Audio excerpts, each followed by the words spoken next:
One. I'm Noah. This is Vincent on the right, Malik, and we are here to talk about the party program. So, guys, I have a few questions for you, and hopefully, you guys can give me some of your feedback and output on what you experienced at the party program. So, on the right, we have Vincent, and I'm going to ask him the first question. Identify behaviors and actions that can lead to adolescent injuries or deaths. I would say drinking and driving is one of the big ones. Texting and driving, also one of the major factors of adolescent deaths, and also overdose on drugs, whether like alcohol or any type of drugs, are one of some things that can kill adolescents. Okay, thank you. So Malik, our first question for you is explain factors that can influence teens to engage in harmful or dangerous behaviors.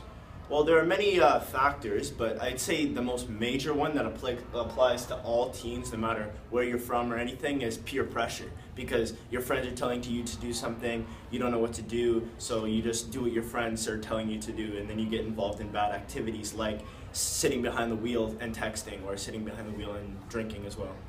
Thank you very much. So our second question for Vincent is explain factors that can influence teens to refrain or avoid harmful or dangerous behavior.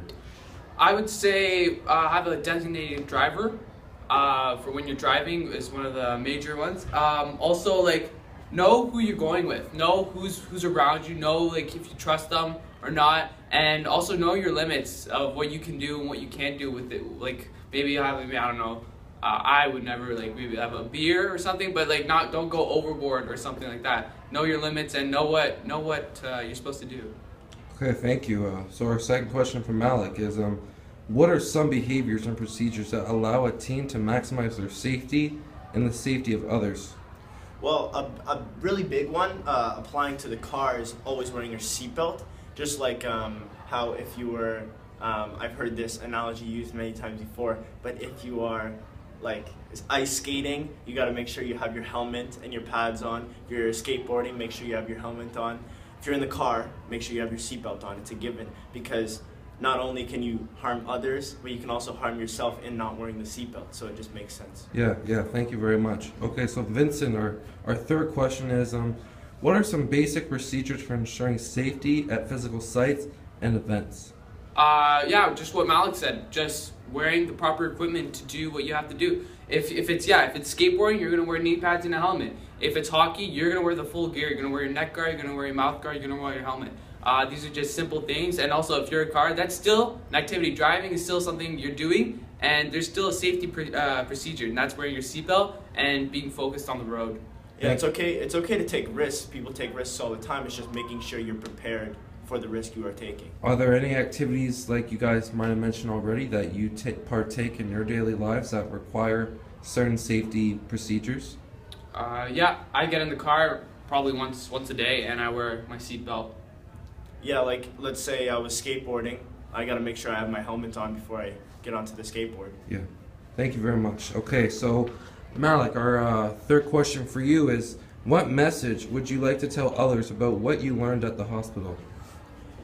A big one would be to make sure that before you're getting into the car, you got to make sure you are completely sober and ready to drive, because you're putting a lot of other people's lives in danger, not only your own, and you can't be selfish in that way. Mm-hmm. And also know who you're getting into the car with. If you're not the one driving and there's someone else driving and you think that he's had some alcohol on him, that's something you can't go into the car with. And if he's distracted, always texting, then you ask to get out of the car, and that's it. Because when you get into the car and you're intoxicated, it's automatically as if you're about to use a weapon. You're getting into what you don't even know what could happen. Exactly.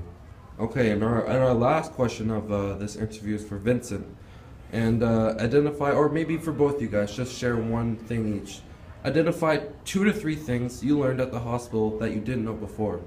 One thing I didn't know and that put me really to a shock was that texting has now become the #1 death caused in accidents. It's no longer drinking and driving, it's now texting, and people don't realize how dangerous your phone can be when on the road. And so I feel like that's one of the major things that was said to me at that party program?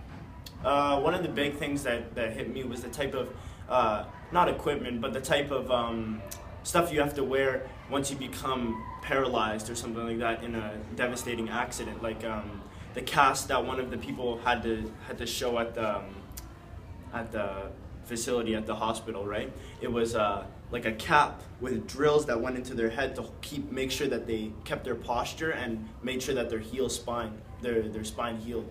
So.